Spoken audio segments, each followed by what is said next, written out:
It's time for the Social Show with Viwe Kyolwana. Social Show? Social Show. A very warm welcome to the Social Show. Molweni, it's good to have you back. My name is Viwe Kyolwana, and I have to commend you for tuning in today because it must mean you are serious about making our country, our world, a better place for all. I definitely hope that by the end of the show, you can perhaps look at your CSI strategy or CSR strategy or your shared value strategy, whatever it is that you're doing, with a little bit more depth and clarity as to what legacy you would like to see or leave behind in the space that you work, in the space that you play, and in the space that you reside. As always, we have a short and sweet lineup for you just to get a taste of what's happening in the sector.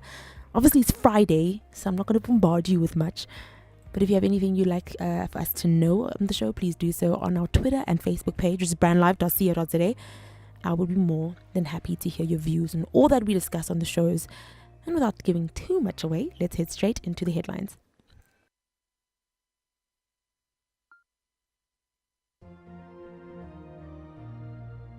CSI Update. The MTV Sugar drama series has launched 3 new edutainment campaigns to target its audience and educate them regarding HIV prevention and self-testing. This form of branded content is becoming a favorite for brands as an education and advertising tool. Unit Aid, the MTV Staying Alive Foundation, as well as the London School of Hygiene and Tropical Medicine this week, announced a 3-year partnership to introduce and evaluate storylines on HIV innovation, including HIV self-testing and preventative drugs, into the award-winning series MTV Sugar. MTV Sugar began in Kenya in 2009 and expanded to Nigeria and South Africa, becoming the media industry's gold standard in behavior change campaigns. A recent study carried out by the World Bank showed that the viewers of the series were twice as likely to get tested for HIV 6 months after watching the show, and there was a 58% reduction of chlamydia among female viewers. The program is designed to help millions of young viewers in French and English-speaking Africa to protect themselves from HIV. This follows recent airing of MTV Sugar Season 6, MTV Sugar Niger on MTV Base, and earlier this year. The new MTV Sugar campaigns will be deployed in South Africa and Côte d'Ivoire between 2018 and 2020. Preliminary work for both countries begins this year. The South Africa season will deliver another installment of MTV Sugar Down South due to broadcast in the first half of 2019, followed by 2 seasons in Côte d'Ivoire. In other news, headed by KwaZulu-Natal adventurer and humanitarian Carla Gazer, this September will see an all-women South African expedition set out on a conservation mission to raise awareness about human-wildlife conflict. Dubbed Journeys with Purpose, the rise of the matriarch, the expedition will see the crew traversing over 9,000 kilometers across South Africa, Namibia, Botswana, as well as Zimbabwe, over 50 years. Gazer, the founder of NPO Blue Sky Society Trust, has been involved in conservation and community upliftment since 2012. The 45-year-old Durban resident earned a solid reputation as a conservation trailblazer in 2016 when she led South Africa's first female expedition from South Africa to Kenya to help the stem of tide poaching.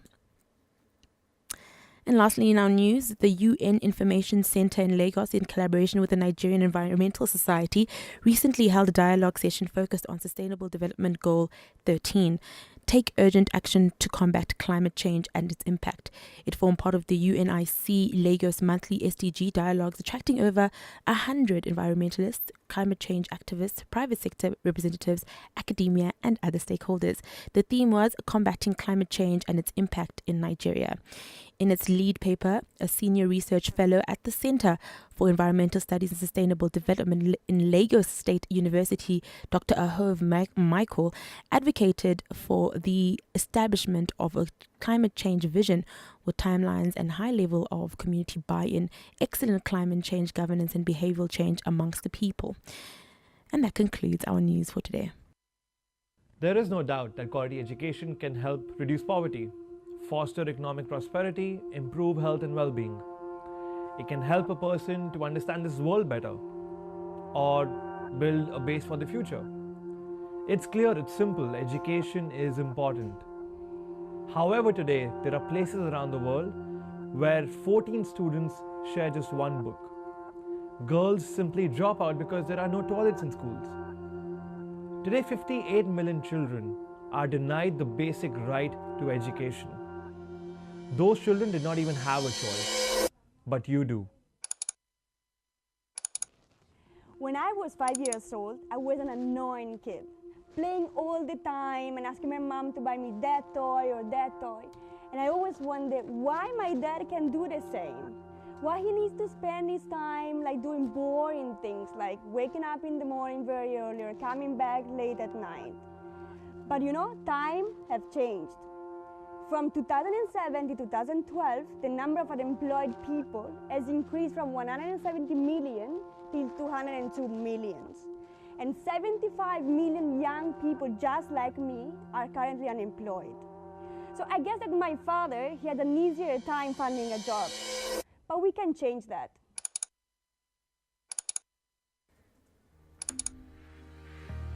There are many reasons why consumers buy local products, mostly stemming from the sentiment of local is lekker. I mean, I grew up on local is lekker. I really didn't understand what it actually meant in the beginning when I was a little bit younger. But growing up, I actually understood that it was about making sure that South Africans celebrate and support local businesses. The sentiment is, I think, much deeper than this, than just sort of local is lekker. It means that products produced in South Africa have generated a reputation of reliability, of brilliance, and of course a truly local African flair, which we love to celebrate. And by supporting local entrepreneurs and businesses, a consumer contributes to the resilient supply chain of South Africa, creating more employment opportunities and in turn naturally stimulating the economy. Buying South African products extends further than a mere convenience for consumers, as buying from these businesses and engaging in these services aids the entire economy, right? I'm super excited about how sort of South African businesses have been growing, especially the SMME space.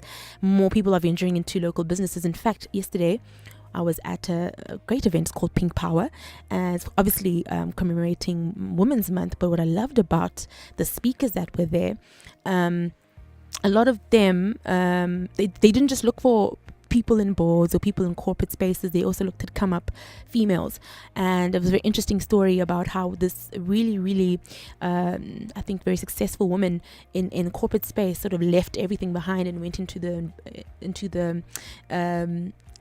entrepreneur space without even thinking, without worrying too much about anything else, just knowing that there's a kind of energy around people who are working and those who aren't, especially in entrepreneur, makes me really excited.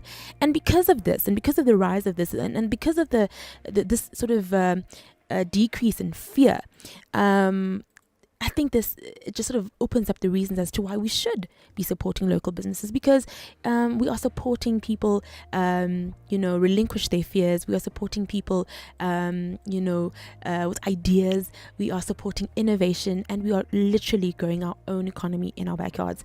Improving the local economy is one of the key reasons that local businesses not only partner with other local businesses, but in turn become key incentives for consumers to support local brands. Local businesses have a foothold in their community, contributing to businesses around them and the economy. Supporting small business owners inspires confidence in other entrepreneurs. That's exactly what I'm trying to say. When we see a local entrepreneur doing well, you kind of think about why aren't you an entrepreneur?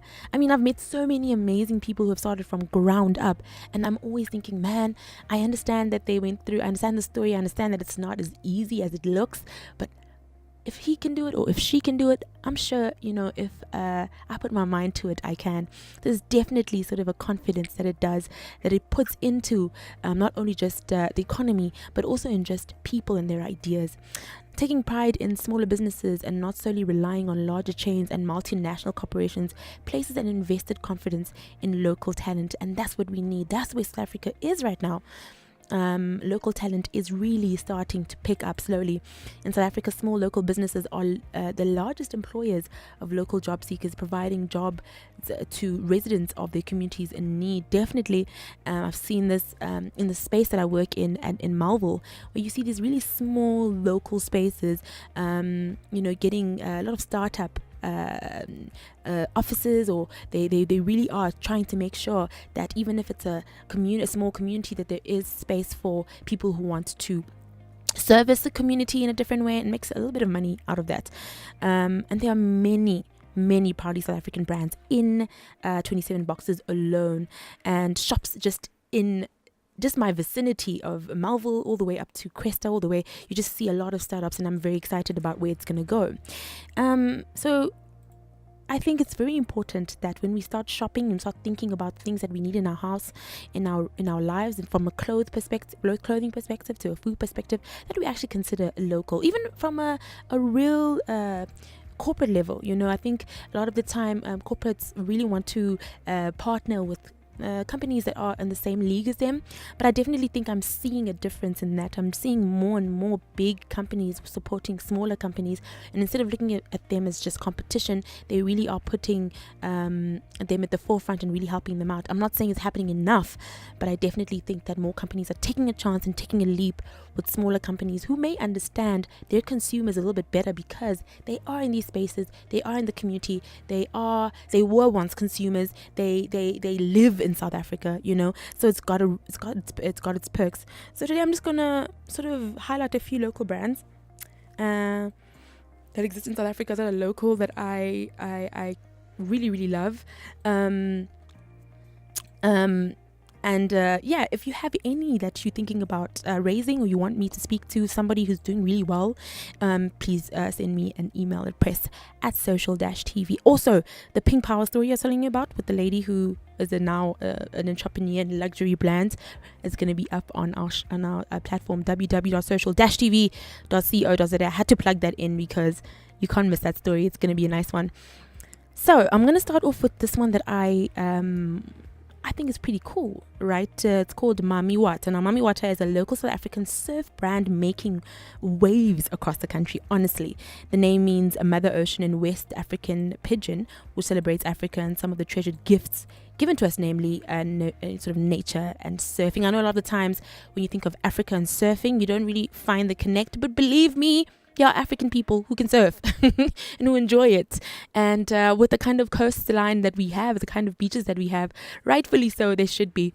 Founded by Nick Dutton and Andy Davis, as well as Peter Pinar, the team is based in Cape Town, obviously, in a coastal space, but they're very passionate about Africa, surfing, and of course, design. The brand gives consumers a chance to buy proudly South African surf gear designed to tell the story of the African surfing culture, a culture deeply admired and sort of valued across the globe. And a lot of people don't know that. And I think what happens also when you do support local, you kind of see that your country, how far your country is in specific fields, right? Because a lot of the time you think, oh man, you can't get in South Africa, South Africa doesn't have this or this kind of thing or this kind of quality. And the more you investigate, the more you see that we actually have a healthy culture around surfing. And I'm pretty sure a lot of surfers didn't know that, or people who just even in understand the ocean space don't know that. So consumers can buy Mami Wata Mfazana board shorts and Tofa surf trunks, or Mami Wata t-shirts and vests at Mami Wata oval caps at on their site. It's really easy to buy. It's as normal as buying anything else that you would buy from an international brand. Another one that I really enjoy is called Wake. Now, Wake is the creation of Johannesburg-based designer Peter Berger. The designer first launched in 2013 and has been taking the fashion industry by storm with his African-themed design, incorporating delightful silhouettes and pieces. Now, I've seen a number of amazing designers come up with amazing work in Africa. I think it's safe to say that we are the cultural jackpot right now. You know, everybody is really trying to get into African shapes, African, colors, African vibrance, because everything about it is just beautiful. Wake's flagship store is located in Braamfontein, which is the hive of a lot of the millennials. So you can definitely find it there. But I like the brand. The brand focuses on, I think it is ready to wear works and pieces that you could wear to work, and a lot of African energy in sort of the design. So if you're into a little bit of you're a little bit chic and you like playing around with texture definitely visit them. Another one I have to speak about that's doing waves all over, also in the textile and in the fashion industries. Obviously, Maxhosa by Laduma. Laduma Ngokolo started his Maxhosa by Laduma brand in 2010 with a desire to explore the world of fashionable knitwear designs that will be ideal for Amakwala, which is a Xhosa initiative. It's very close to my heart because I am Xhosa. And so whenever I see sort of Maxhosa designs where they are and how they look, I'm just like, representing my culture.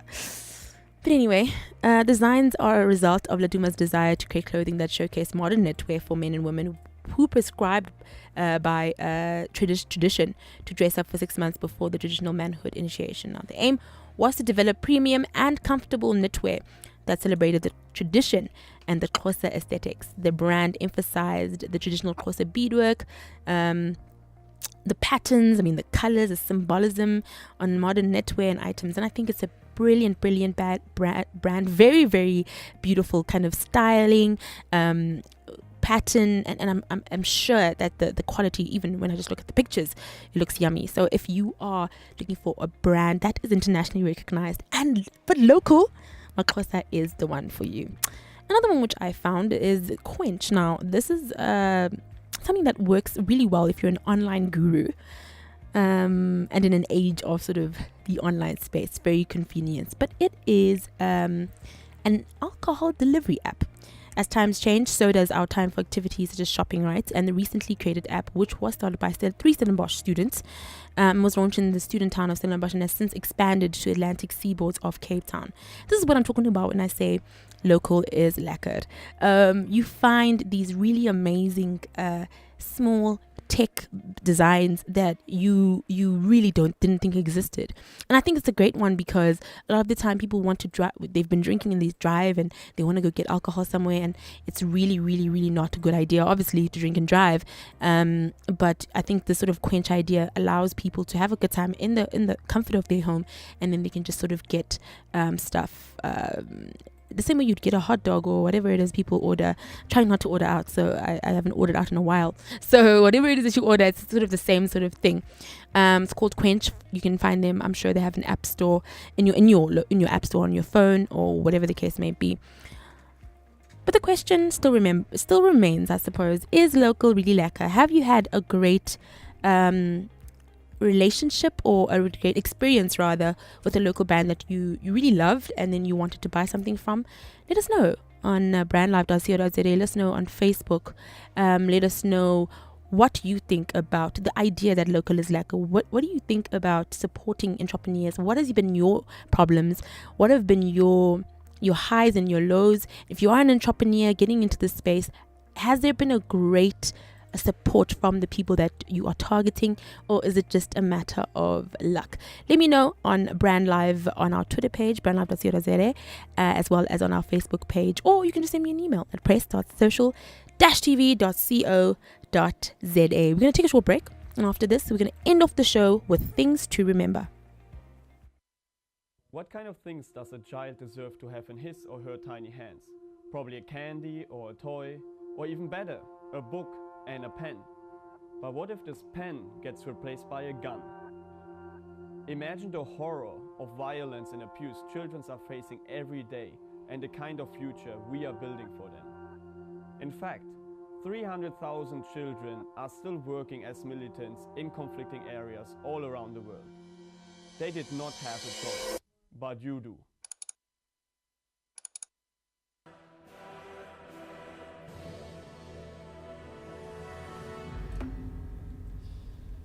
Alrighty, keeping to the theme of is local lekker, today I'm gonna share the CEO of Proudly South Africa's comments on why it's important that consumers actually really, go for locally produced products. It's very important, and there was a trend, recently looking at consumers seeming to show less interest in really sourcing and finding locally produced products. But I think that's changing a little bit. But let's listen to him, and then we'll be back after this. Economy. This emerged at the Buy Local Summit today in Johannesburg. Local procurement is seen as a key driver for economic growth and job creation. South Africa is in desperate need of jobs, and supporting locally manufactured goods is key. The manufacturing sector continues to bleed jobs with little hope of ever recovering them. This sees us importing more goods than we export. There was a time when South Africa was doing well in manufacturing. Part of our problem was that we started to look to the East. And there was no wisdom in that, because the more we bought goods from the East, the more we became an assembly plant, not only just an assembly plant. First of all, we're becoming warehouses of imported material. And number two, we become assembly plants. Although the cost of living is mounting for consumers, they're encouraged to prioritize local products over imports. We accept that the consumer is hard-pressed from all sectors. I mean, I think with the interest rates going up, now there's e-tolls for people in Gauteng, the price of fuel is going up. But what we're saying is, in your basket of services, make a conscious decision to look for products that come out of South Africa, because you will effectively be contributing to the story of job creation in the country. Despite this call, prospects for growth in the short term remain subdued. But Sidibe says starting small will have its spin-offs for the economy in the long run. Diabo Seton, SABC News, Johannesburg. That was a link from SABC as they had a really, I think, important conversation with Leslie Sidibe, who's the CEO of Proudly South African, about South Africans buying more locally produced goods. In fact, one of the things that I took away from that entire interview, but also the kind of things that he stands for, is that every time we buy something from our local market, from our local entrepreneurs, we are effectively creating jobs for the country that the product was made, which is right here. So again, I pose the question, is local lacquer? Have you been supporting any South African companies lately? Have you been helping them out? I know a lot of initiatives around getting SMEs off their feet. A lot of corporates have that. I know there's a lot of work being done with enterprise development, with the supporting local, entrepreneurs grow their businesses. However, are we buying from them? It's one thing to make somebody, grow, but are they buying? It's one thing to allow the consumers to trust and to get into, more local buying. So are you and your friends buying local? Are you going to buy a local wine this week? Probably. Are you going to go to a local bar? Are you going to get a local alcohol? Are you going to try and get involved with anything that's just locally made? Buying something locally made. I mean, you could go to you could do whatever this weekend. And I challenge you to support a local entrepreneur. And that concludes our show for Friday. It's been an amazing week. The Social Show is always on from 9:30 to 10. Sorry, I'm already speed chasing because I'm ready to start my weekend. Anyway, I hope you have a great weekend, and we'll be back again, same time, same place, on The Social Show. Harnessing the power of talk radio. Brandlive.co.za